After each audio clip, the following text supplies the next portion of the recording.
I've done this before, but I just want to do it again, just real quick.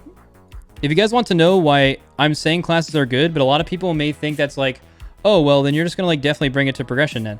Well, like, that's not always the case, right? Like, there's a couple things you need to understand about like making a DPS raid comp, right? Okay, so if you're making a comp, right?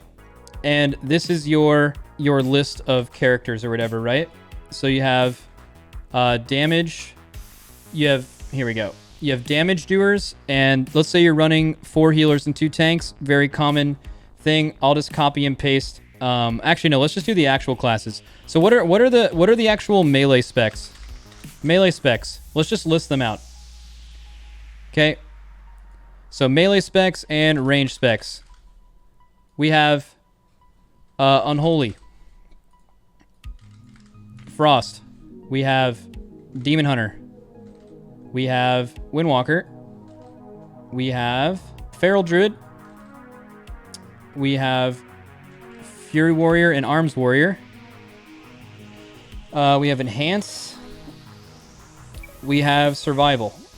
I'm probably missing some shit. Oh yeah, multiple rogue specs. That's what I'm missing. I don't have a single rogue to copy. Is there a better fill color? Let's make here, we'll make that. There we go. Okay, am I missing anything, chat? Oh, I'm missing ret. I am, thank you.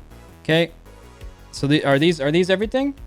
H-Pal and Mistweaver? No. I like the way you're thinking, but let's just leave that out for now. Okay, so that's how many melee specs there are. So let's do range specs. So, how many raid spots are there for melee DPS, especially when you have 2 Holy Paladins? This raid, it was a lot, because there was 3 guaranteed AMZs minimum in on every fight, except for the one fight where AMZ could not be used, which is Sludge Fist, right? So, this raid, there was 6 melee with 2 healers. So 8 total melee, which by the way is a fucking lot. The only time you've ever ran more than 8 melee for progression ever in a 20-man scenario was on Gul'dan alone in Nighthold, and that was only 2 guilds. Serenity ran 10 melee, Exorcist ran 9. Or it was the other way around.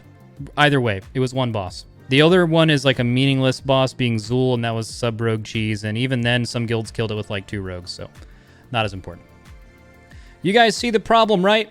When you're talking about raid spots, on average, the amount of melee you bring to a raid for like the past couple years is this, and this is how many range slots are in a raid. Generally speaking, this is what you're looking at on average. It can be a little bit more or it can be a little bit less.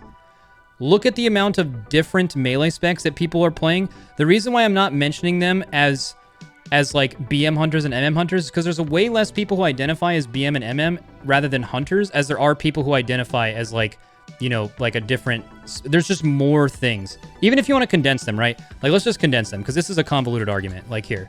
All right, so you're trying to fit all of these classes. Why do you guys think Rets are always upset they're not represented in the World First Race? Why do you think Survival Hunters? Why do you think Rogues, like really popular classes, Windwalkers have been left out a ton. DHs were left out this raid. Why do you see so much outcry?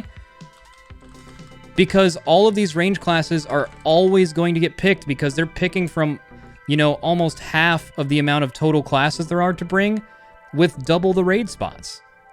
That's it. And there's like 5 melee spots for almost double the amount, or double the amount of things you could pick from.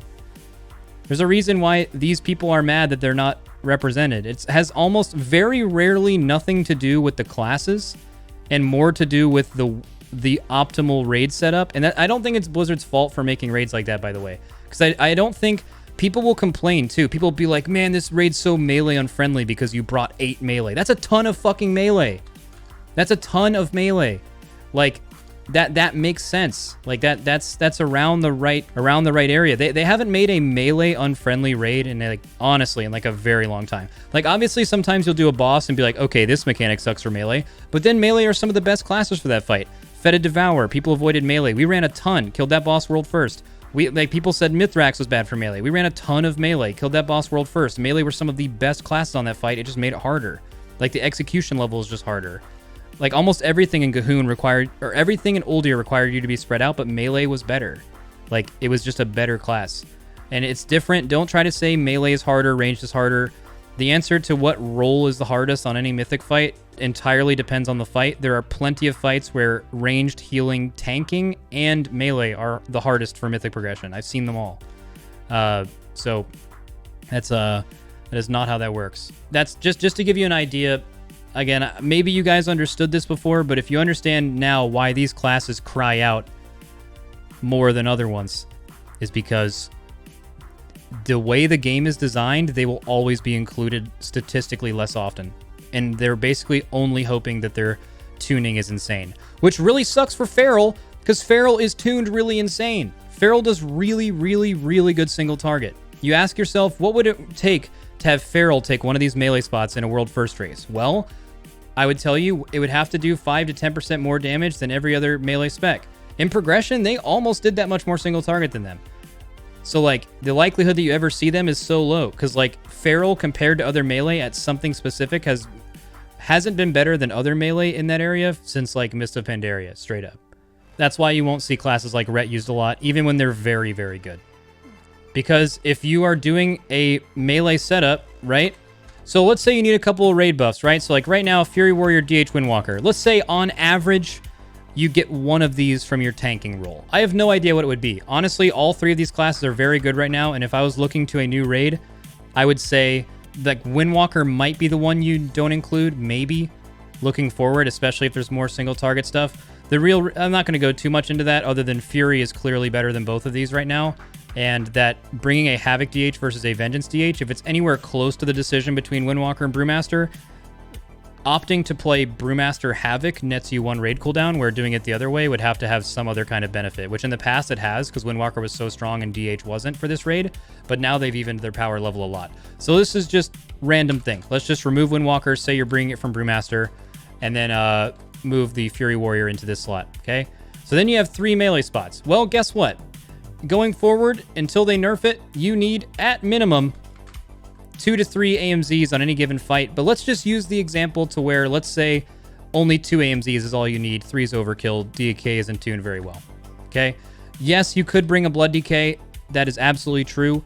But the reality is unless DK needs to be tuned worse than it is right now, because running a Blood DK instead of a Brewmaster, Vengeance Demon Hunter, or Prot Warrior in a lot of cases is actually going to net you more of a raid DPS loss than it would be to run a DK, even if their single target is a little bit less than other classes. Does that make sense?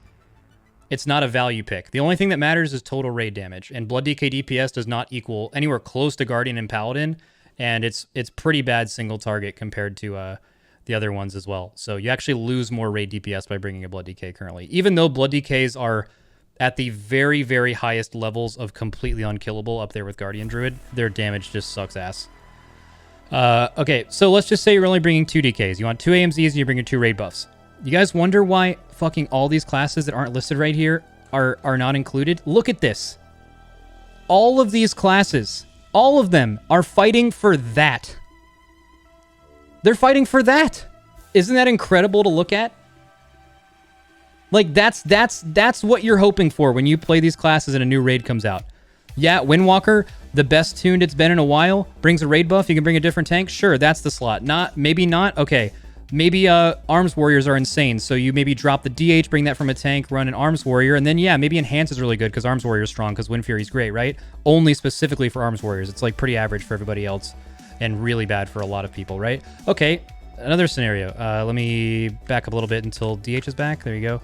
And then you have a Rogue. Assassination Rogue single target is incredible, and it's perfect on this fight. It's a 2-minute and 20-second execute phase. You can run Zoldix or Doomblade, depending on the rest of the fight, and you could have exactly 2 Vendettas in the time you have to kill the boss. Rogue will be, if not the top damage in the entire game, very, very close, probably just behind Shadow Priest. Then you run Rogue in that slot. Then all these classes get fucked. Okay? That's the difference between melee and ranged in this game. That is like what you're playing the game. Now ranged, it's a joke, right? Every single raid you can slot in 1 mage raid buff. You can slot in one warlock raid buff, and then for the rest of these range spots, it just depends on what's good. Warlocks are good this raid.